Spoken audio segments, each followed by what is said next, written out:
This is the Doing Scary Things podcast. I'm Katie. I'm a veteran photographer, a serial entrepreneur, an aspiring author, and a relentless optimist. I'm a slow-talking, deep thinker from the Appalachian Mountains. I'm Anna. I'm a prodigal musician, an accidental psychotherapist, and I'm living life mostly by experiment and endless curiosity. I'm Nick. I'm an art fanatic, a cosmic thinker, and a performer with a flair for drama. I'm a loudmouth gypsy from a Midwestern farm town. The purpose of this podcast is to talk to people who are doing some pretty scary things in their life about what it takes for them to push past fear and keep themselves going every day. We'll also unpack the vulnerable things we're pursuing in our own lives and hopefully offer encouragement to you wherever you are on your journey. Man, that was brilliant. Can you introduce yourself to our listeners and tell us a little bit about yourself? Yes, I can. Hi, I'm Nick. I am 25 years old. I am a graduate from Southern Illinois University, Edwardsville, with a degree in theater and dance, with an emphasis in dance, and a minor in music, studying voice. So something I would say about myself is I am an artist. I love everything about art. I love all kinds of art. I grew up drawing and listening to music and watching films and singing and doing theater performances. In fact, I was in the same choir as Anna at one point. Singing that Renaissance music in like 9 different languages. What's up? Oh, I work for Disney. I work for Disney Cruise Lines. That's the big one. Casual. You're like, Casual. Oh yeah, back to my resume. Which is amazing. Congratulations. Thank you so much. They are lucky to have you. I'm in Toronto right now for rehearsals. I didn't know that they did their rehearsals in Toronto because we're going to be in the Bahamas for the rest of the year. But yeah, I'm in the tundra right now. So you have all of this training and then now you work for a Disney Cruise Line. So what happened in the middle of that? Yeah. Tell us a little bit, like, how did that happen? So I graduated college and I got done and I was just like, I don't know what to do. I had this like really weird like mental breakdown where I was eating really bad. And I remember specifically eating a whole pizza. It was a DiGiorno pepperoni pizza with garlic bread crusts. Excellent choice. And I ate it. And the next morning I woke up and I was literally just like, what are you doing? You have to like just stop. You have to like do something. Once I like was nice to my body and like put good things in, and like what you put into your mind is almost more important than what you put into your body. Yeah, your personal growth. It's helped me so much. I got really into law of attraction is like what I really like. For people who may not know what that is, can you just briefly explain that really quick? Yeah, of course. So for me, all law of attraction is like attracts like. So if you're thinking about something in your head, you attract that into your physical being. Your thoughts have a frequency. And whenever you put that out into the world, it comes back to you. So that's why like earlier, whenever I was like, it's important, like what you put into your head, what thoughts you think, it's important because those are going to come back is what I think. It's important to think positive as much as you can. Yeah, absolutely. And I think no matter like what you practice faith-wise, you can put law of attraction into it. Inviting what you want instead of like thinking all negative all the time and then expecting something good to happen in spite of that. Yeah. It's just like, don't happen. No, I don't want this to happen. I don't want this to happen. I don't want this to happen. And then it happens because that's all you're thinking about. Yeah, that's so true. I got into that.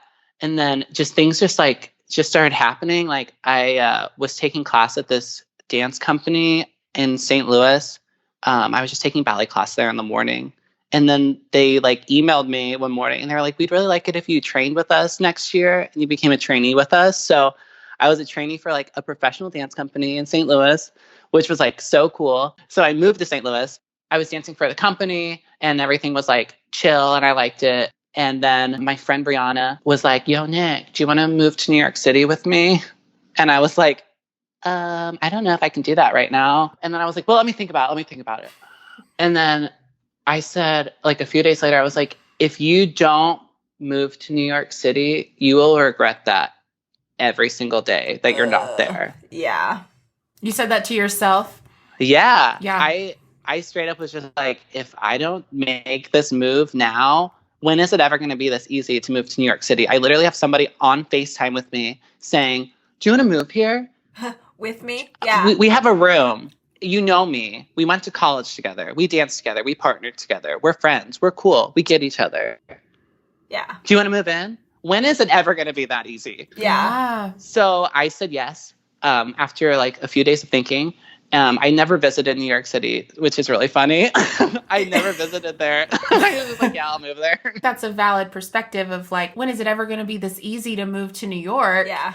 But you could have very well not done it either. Yeah. Like, I still think it was really brave. Yeah. Well, thank you. And I suspect there's a lot of your own agency involved in you getting into the position to be able to say yes to it.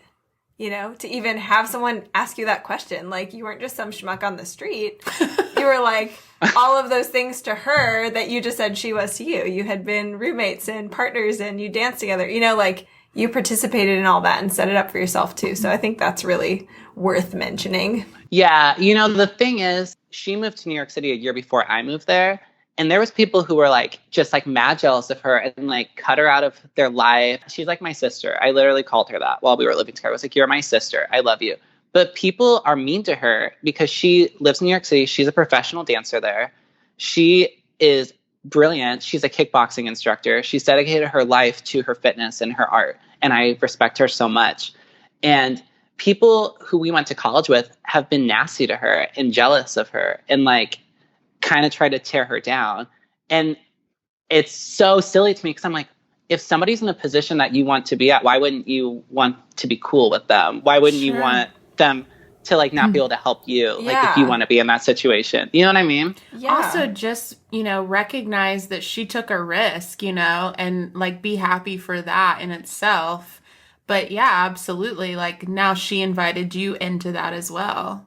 Yeah. And it's like, there was times where I was like, oh, I'm in St. Louis. I wish I was in New York, but I was like, just redirect all that and be happy for her because that's really cool. Yeah. Your point of view is somewhat just pragmatic. You know, it's like, what good does it do you to write people off because you're jealous of them? Like, when you could just be supportive and then that actually is going to benefit you. You know, it's like, that's not the only reason. You're also a good person and you care about her. It's like, you're really shooting yourself in the foot when you're doing anything other than encouraging somebody. For sure. So the next thing that happened in my storybook, you know, whatever is happening is, so I agreed to move to New York City. My dad was super amazing and he bought me a ticket to New York cool. Just to visit, to make sure, because my parents knew I always wanted to move there. I just was in love with it, even though I'd never been there. So he bought me a ticket. I was actually doing a show. I was doing Beauty and the Beast over the summer. And there was a weekend and then there was a week off and then we had another weekend. And during the week off, I went to New York City because it was like the only time that I had available because I was doing rehearsals. And then after rehearsals, it would be like, it was just too late to go. So I just like in my head, I was like, I just have to go the week of because I'm dramatic. So how much better were your performances that last weekend?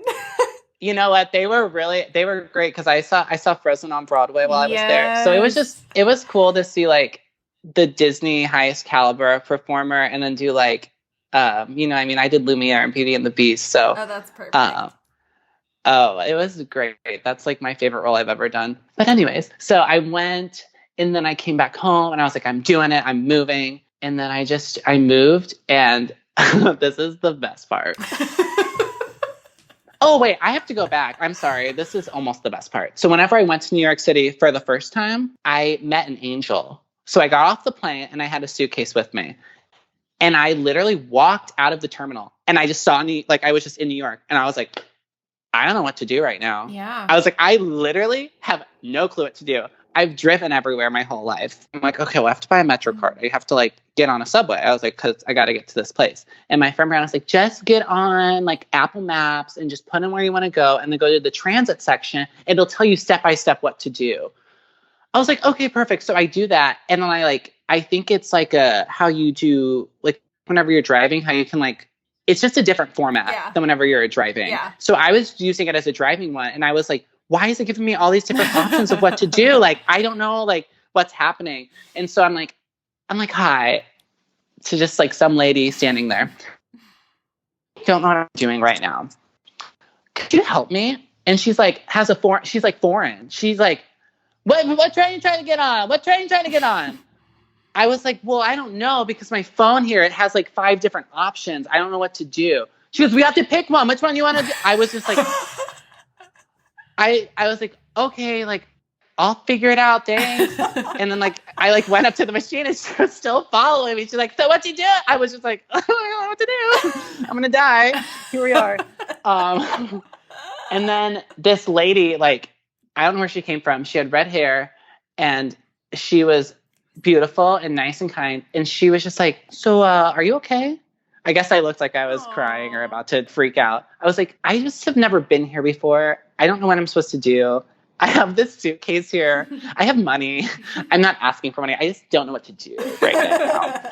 She's like, okay. She's like, this is what you're going to do. She's like, where are you trying to go? And I showed her, we were going to eat at Lady Gaga's dad's restaurant, Joanne Trattoria. Okay. So I like showed her, I was like, this is where I'm trying to go. I was like, I have dinner planned. She goes, oh, well, I'm actually kind of going to that area. She's like, do you just want to come with me? Angel. Just like some nice lady. And she made a point on my first interaction with a New Yorker to be like, everyone says New Yorkers are mean. Everyone says that. She's like, we're not. We're the nicest people. Yeah. She's like, we're cool. Like, just don't like, she's like, we talked. We had a good time. She was like a film, like, she like reviews films and stuff. Like, she was great. Except for that lady that's still like yelling at you at the subway station. Right. Just ignore her. Yeah, do? What?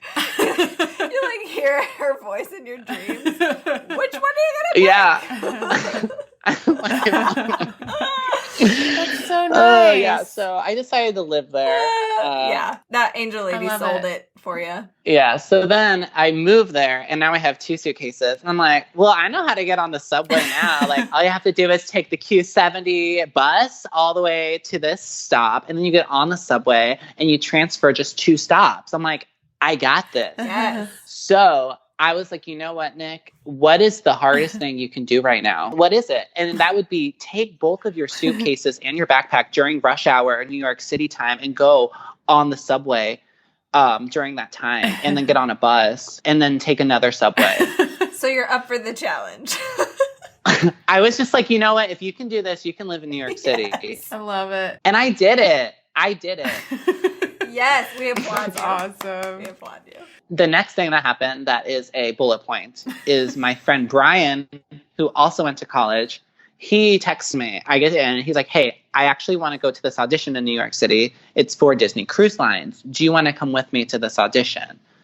And I said, you know what? I've always wanted to try a cruise line. I just moved here, but why not? Might as well just audition for it. I've always wanted to do it. We'll see. I love Disney. And I auditioned for it. And it was my first audition in New York. And I got it. So. All right. This interview is over because I feel like everybody that's listening is going to be like resentful.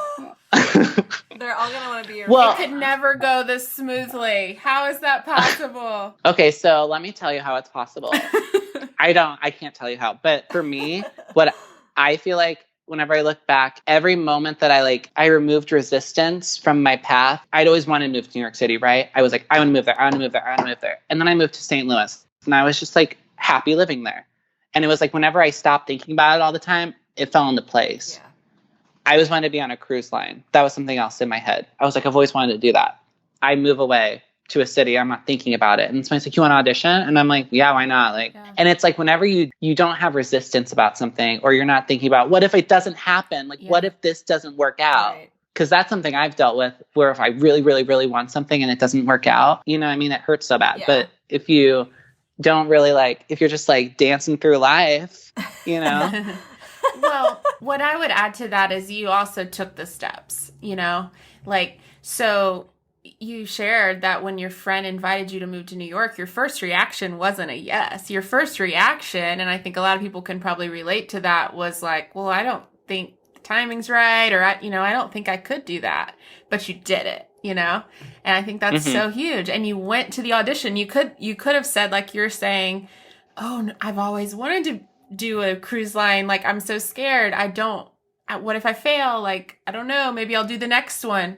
But you didn't. You did it, you know? Yeah. Like, you went for it. And if you hadn't, you wouldn't have got it. That's for sure. Well, yeah. And like you're saying, as you remove resistance, you're trusting that the opportunities will happen. So you're not worried about that. You're not trying to force them into being, and that frees you up to like actually have them, which is super cool. Yeah. I love it. For sure. I love it. You got your first audition. That's insane.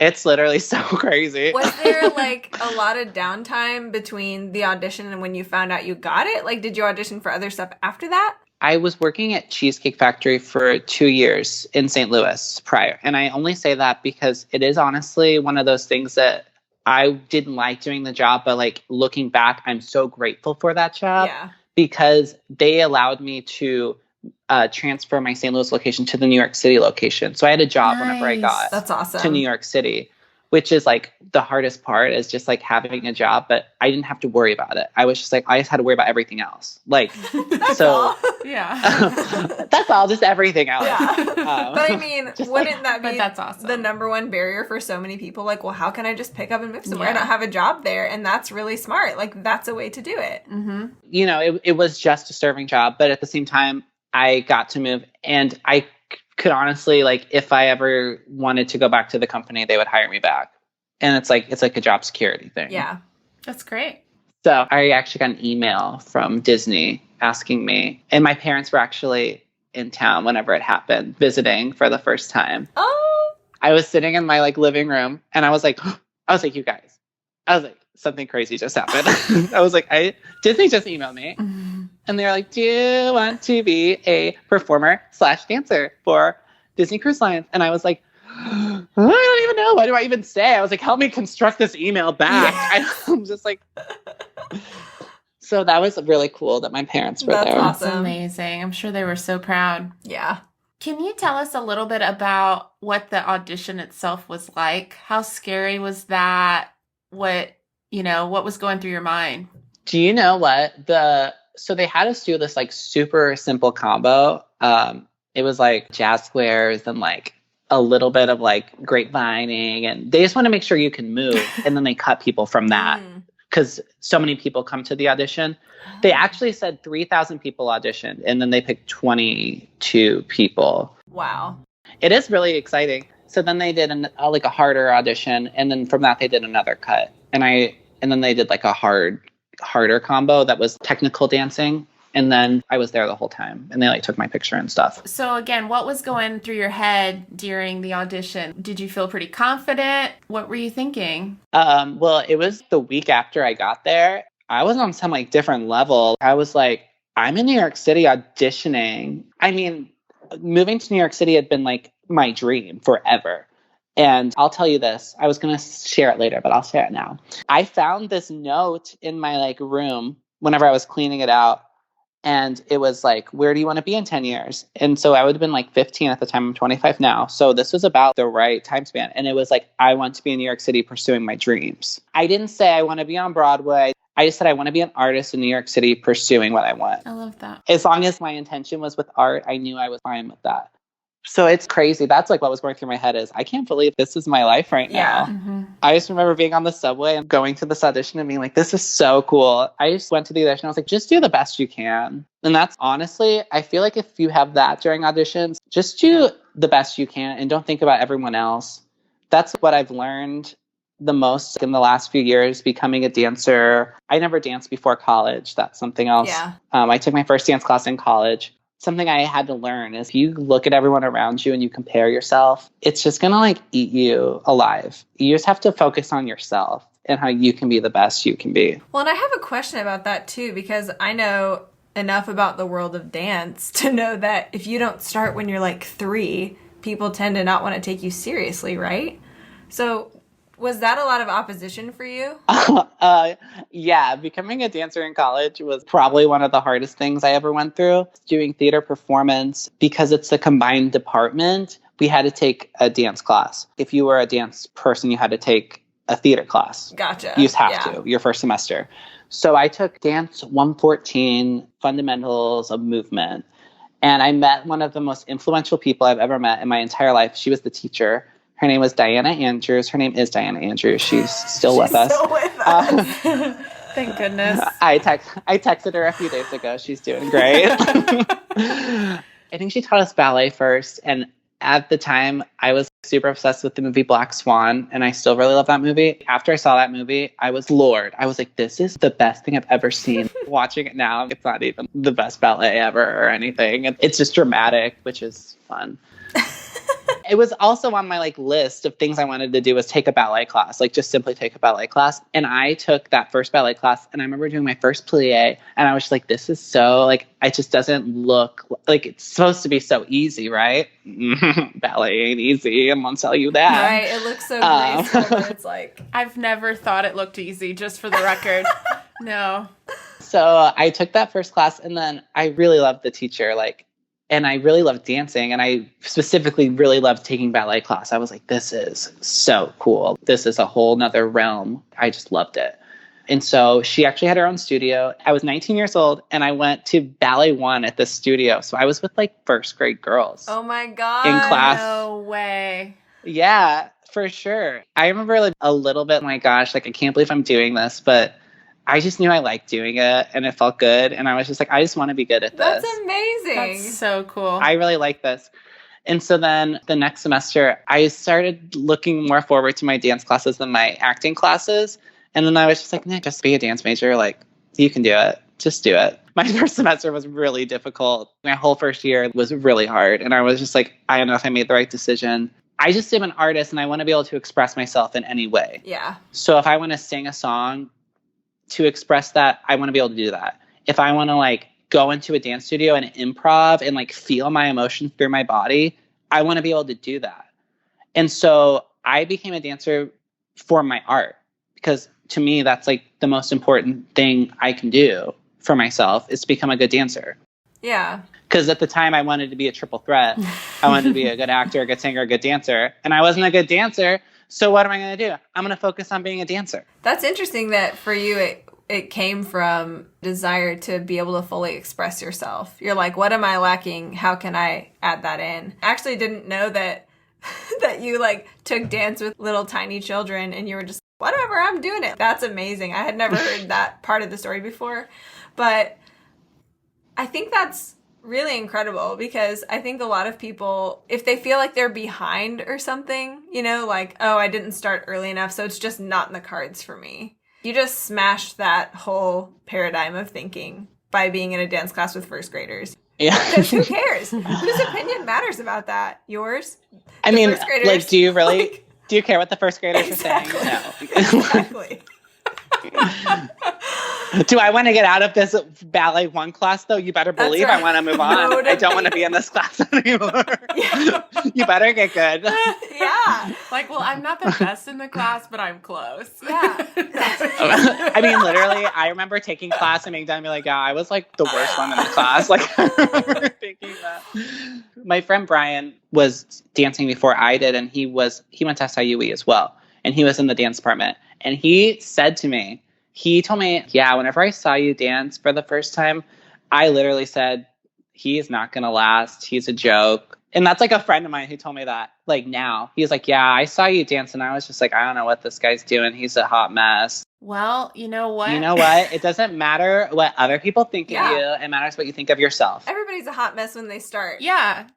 I mean, that's what we say all the time. Yeah. It's why would you be good the first day? Yeah. That negates all logic, so. Some messes are hotter than others, but, we're all a hot mess when we start. I love it. Well, you also said something a second ago about that it was hard for you to become a dancer in college. What do you mean by that? What was some of the opposition you faced? Yeah. Well, whenever you're a dancer, you have to be both strong and flexible. So making my body into that was hard work.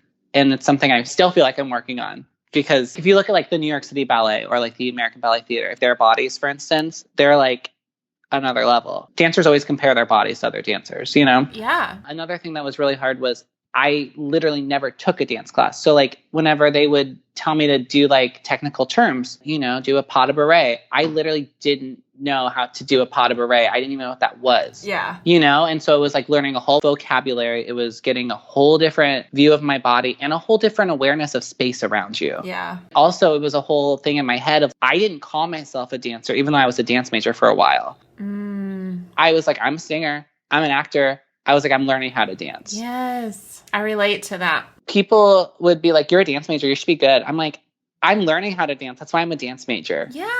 love That's it. ridiculous. Yeah. I mean, a lot of people do go as a dance major, like into college and like know how to dance, like most people who are dance majors, obviously. Sure. But isn't that funny? Because in so many other fields, that's not the case. You don't get the chance to study psychology even until after high school. You might have a psych class in high school. That's the most basic thing ever. Yeah. Nobody in my department was like, well, you should be really good at psychology already. Like, no, it's a college level area, you know? Like first year law Yeah. degree. It's not like they're going to go practice in a, in a courtroom. Like, no, you haven't graduated yet, Right. Exactly. It's actually the training. I think that's so brave that you did it. So you started in college, it became your major. That's incredible. Did you ever want to quit? There was never really like a moment where I was like, I want to quit, but there were many times where I would leave class crying, honestly.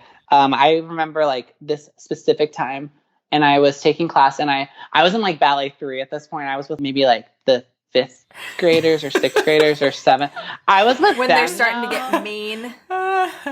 Well, they didn't make me cry. We had a substitute teacher, and she was so wicked mean to me. Like, she was like, literally like, what are you doing? She's like, your back placement is all wrong. She's like called me out. She's like, can everybody come look at this? She's like, this is not what you're supposed to do. No. I just remember leaving class and I was sobbing, and I was just like, oh my God, I don't even know. Like, maybe I'm not making the right decision. Sure. But in the back of my head, I was just like, I want to be a triple threat. I want to. Yes. Determination. That's what we're going to call this episode. Triple threat. Triple threat. I love that. Well, something that is standing out to me as you talk, at least it's coming across this way. You seem to have always had a really strong sense of who you were and what you wanted to do in life. Would you say that's true? And do you know where that came from? I would say that is mostly true. I would say that I grew up in a Midwestern farm town. And Anna, do you know where that is? I sure do. I grew up, and I just remember never like fitting into this idea of a stereotypical man, if that makes sense. A lot of times when I was growing up, I was told, you need to play sports, you need to do this. I guess I did. I rejected it. I just rejected it because I was like, that's just not me. Like, Yeah. I'm just not a bro-y bro. Yeah. That's not who I am. And whenever I was in elementary school, I like didn't have friends because I was weird. Weird. You know what I mean? If they were all the guys were like playing sports over here, I was with my friend Elizabeth reenacting Magic Treehouse books. Yeah. What's weird about that? Come on. I made these, I remember one time I made like glasses out of pipe cleaners, and I was like, let's wear these whenever we act out the stories. Costuming 101. Yeah. I think that's interesting because your elementary school was super small. Oh, yeah. Like, your chances of a like-minded kid at your school were very small. And so you were, in a lot of ways, it sounds like you were, like, on your own. Yeah. From an early age. I feel like a lot of, like, gay people in general have that they didn't fit in, like, growing up. That's not really, like, a unique thing for a gay person to say, but that is accurate in my life. And then, like, in high school, like, I went to the same church as Anna, and I had a way different experience than I'm sure Anna hadn't. Probably. That was another tough thing I went through. The way that the church treated homosexual people, I did not come, like, I guess they say out of the closet. I just like rejected that part of myself for a long time. Yeah. People would be like, so you like boys, right? I was like, no. I avoided it for a long, long, long time. Yeah. I don't blame myself looking back because my youth pastor at the time, like, was so vile and mean about gay people. Mm-hmm. I think what he did to my head Yeah. in an adolescent state, I think it's like really messed up, and I think it's awful. Yeah. I remember the specific Sunday where I was at church, and I remember this gentleman came up to me and he was like, we really think it'd be great for you if you came to Sunday school today. We think you'd really like the lesson. And I never went to Sunday school. I just never did. I don't think I've ever told you this, Anna. No. They invited me into the Sunday school lesson. And it was all about how, like, being gay is, like, the worst sin. Ugh. Yikes. Straight up, this happened. This is real life. Super yikes. And it was just like, it was just like, he was like, if you ever talk to a gay person about being gay, they're just going to try to make you feel uncomfortable. From their vast knowledge. I know, I was going to say, sounds like they have a lot of experience. Mm-hmm. That's ridiculous. And I really cared about my faith, and I cared about going to church and like being a Christian. And I felt like I don't go to church anymore because I feel like people don't value me as a Christian because I'm gay. They don't care about my opinion because they look at me and they think, well, he has some stuff he needs to sort out on his own. They're like, you don't count, right? Which is so messed up. Yeah, I'm sorry to hear that happen. Well, it's fine. I'm fine. I'm fine.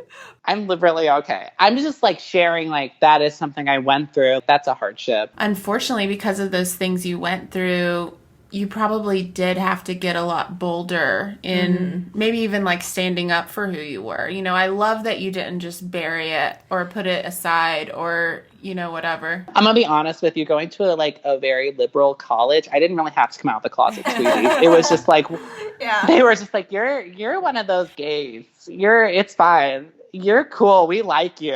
You don't have to worry about it. Yeah. Every gay friend I've ever had didn't have to come out to me. You know, it's like we were just waiting on you to admit it to yourself. Right. Yeah. You're right, though. I think that it gave you a lot of hard life experiences that did sort of make you have to be bolder and better, like maybe more astute than other people at identifying a safe situation. And if you didn't see it, then seeking it out. You know what I mean? I'm really glad you didn't stay in like that small-minded community where nobody was going to accept you or they're going to invalidate your faith because of something totally separate. That's just terrible, you know? Yeah, and the point you made earlier about that you were from this very small town, this very small school, your comment that you were weird to who? You know, like it's weird relative. to the 5 guys in your school, maybe they were weird, you know? Yeah. And so, it really does sadden me because I think that is part of why growing up is so hard in elementary school and middle school. And it's like, it's so hard because you haven't learned yet that whoever you are is totally okay to be, you know? And it's just like, oh, I don't see anybody that looks like me. Now what? Like, do I just totally change everything about myself? You know? Right. It's just tragic. So yeah. I just love the vibe I'm getting from you is that and I'm sure it has not been an easy road, but it's just that you're really true to yourself. You make no apologies. You go for what you want. You know, I love that. That's so inspiring. Yeah. And it's hard won. Yeah. You know, you got one life. You just gotta like be you. You gotta do you. Yeah. Yeah. It doesn't matter who you are, where you came from. You gotta choose who you want to be. I love that. So, like, this is the Doing Scary Things podcast. And I want to know, what is scaring you the most right now? Yes. The current political climate of our United States. I'm just joking. Don't put that in. I don't want to talk about that. I'm just going to be honest. You know what scares me? It scares me that, like, my parents are getting older. That's what scares me. Because, like, my parents came and visited. Ugh, they might listen to this and get offended. I don't think they will. There was, like, a moment wherever I was showing them around New York City, right? My dad was way behind and walking a lot slower. I remember just thinking in my head, this is so weird. I'm the person who's showing my parents what to do right now. And it was, like, this really weird role reversal where it was, like, I'm taking care of them. Mm-hmm. I guess that's scary, but you have to just live alongside of it. I'm not scared about anything going on with Disney right now because I'm going to be on a ship. I'm like nervous. I'm not scared. I guess they can kind of be similar, but I think it's going to be so weird to not have my cell phone a lot of the times. Yeah. I'm not going to have service in the Bahamas, obviously. And on the ship, you have to pay like money to use the Wi-Fi. Yeah. I don't know how I'm going to like keep in contact with people. Like that's going to be weird. Being disconnected. How long is your contract for when you get on the boat? What's that look like? So we are leaving on February 21st to Orlando. And then we're in Orlando for 4 days, I think. And then we get on the ship and we're on the ship for 2 weeks doing crossover. So like the cast that's on there now, we'll like mirror what they're doing and like shadow them. And then they'll like gradually put us into everything. Huh. And then once I'm on the ship, we'll be going from Cape Canaveral to like the Bahamas. all year until September. Was that hard at all to accept that? I mean, I know obviously it's a dream job, but was there a part of you that was like, oh, that's a really long time to be away from family and friends, or was that pretty easy? Yeah. I just said to myself, if I can move to New York City, I can do this. I was just like, you know what? Like, I'm 25. I'm single. I don't have anything holding me down right now. If I'm going to do it, I should do it now, because as soon as I get a significant other or anything like that, it's going to be a lot harder. Even a different job. I don't know. I was just like, I'm young. Yeah. I got to do it now. I don't want to ever look back whenever I'm old and be like, oh, I wish I would have done that. Yeah. I wish I would have not been so scared, you know? And it sounds like in the recent past, even just moving to New York, you have really pushed yourself to do things that scared you. And now those things are like your benchmark that helps you dispel fear you have now. You're like, well, if I can do that, I can do this. And that's a huge confidence. Like, it's a whole foundation of confidence for future things, which is really cool. Yeah. I've been going to hot yoga since I got here. And it's just like, I like hot yoga a lot. It like gets me out of my head, and like, you just sweat out all your toxins, and you just feel like real good after class. You feel all stretched out and long and beautiful. And I had a castmate go with me last night because she's never taken hot yoga.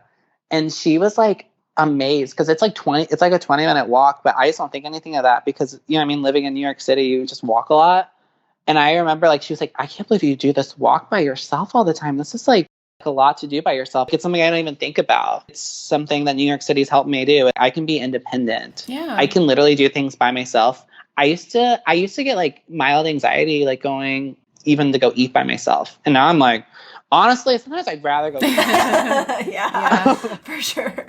It's true that fear is definitely relative, you know? So it's like, yeah, a 20-minute walk, who cares? Where do you see yourself after this cruise? Like, do you hope to stay in this for a long time, or do you think you'll do other things in your life? I don't know. It's so early in the contract for me to say, like, I'm going to do it again, because I haven't even been on a ship. I've never been on a ship. So Lots of firsts. Do you get seasickness? We'll see how it goes. Yeah. I'm just like, it'll be fine. It's like a big ship. Yeah. Like, I think they have like stabilizers and stuff. Yeah. I don't know. Literally, people are like, so what's going on? I'm like, I don't know. It'll be fine. Yeah. That's just all I say. I'm like, Yeah. it'll be okay. I'm having a good time. Everyone's really great. Yeah. So The creative team here is so brilliant, and all the artists that are with me are really wonderful. If somebody listening to this wants to take the first step towards pursuing something that's risky, but they're passionate about it, or maybe they've started and they're afraid of the next step, what advice would you give them, or how would you encourage them? So I have a few different things to say to this. First off, I want people to know that in life, it's okay if you don't feel 100% chipper or happy 100% of the time. You have to start where you're at. And if you're in a sad place, it's okay to feel sad. I love that. It's okay to feel mad. It's okay to literally feel those emotions. Otherwise, you can't move forward. That's right. That's something big. And I actually have a quote that I wrote down that I would like to share. Yay. Share it. Whenever I moved to New York City, I read a book called Letters to a Young Poet, and it's by Rainer Maria Rilke. I think that's how you say the name. It's Lady Gaga's favorite book. And so Why am I not surprised? I just felt like I'm in the city that birthed her. I need to read this book. And I want to tell everybody you are wearing a Lady Gaga shirt right now. So we're just channeling her. I don't know her, but all the stuff that happened to me in high school, as much as it sounds so silly, she was somebody who like really helped me love who I am. That's really cool. Yeah. I'm eternally grateful for her. I just think she's brilliant. Yeah. She said, reject anyone or anything that's ever made you feel like you don't belong or made you feel like you're not cool enough or can't fit in. I love that. Or like you can never write a song or you'll never win a Grammy. And she just goes on. She's like, Yeah. because she says you're a superstar and you were born this way. We should get her on the podcast. Yeah, we're gonna at her. She got a busy season. She's on the Grammys this weekend, honey. Oh, whatever. So are we. I know. So are we. So We'll be there. I'm just kidding. Yeah, I'm sorry to interrupt. Please read your quote. no, for sure. So this is from that Letters to a Young Poet.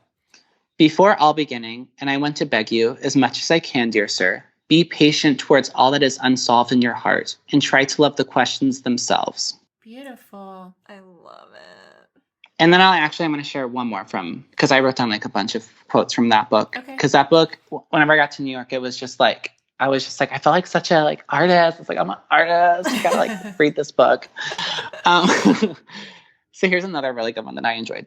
Live everything. Live the questions now. Perhaps then gradually, without noticing it, live along some distant day into the answer.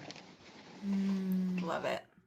So that was how earlier, whenever I was saying like, sometimes you have to just release all resistance and just allow life to happen for you. You can't just keep pounding this question over and over and over and be like, where's my answer? I need my answer. If you're always looking for the answer, you're never going to find it. Just love yourself.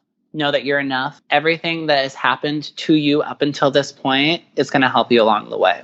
I love that. Yeah. So inspiring. Thank you so much for sharing with us. Yes. Oh my gosh, you're welcome. I feel like such a star right now. You You are a star, and it was so much fun to talk with you about your experience. And next time something scares you, you better call us and let us know. Yeah.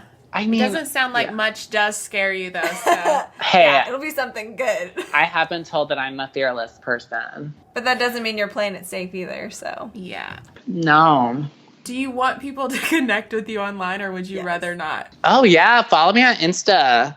It's Nick Zobrist. It's Nick Zobrist. It's ITSNICKZOBRIST. And if you didn't get that, it's Nick Zobrist. We'll make sure that's in the show notes. That's awesome. Yeah. We'll have so much fun in the Bahamas. Yes. Yeah, I'm doing the thing. Y'all doing the thing. Thanks so much for joining us today. If you like what you've heard, take a second to subscribe or share it with a friend. There's plenty more information in our show notes, including a link to where you can listen to our music on Spotify. See you next week.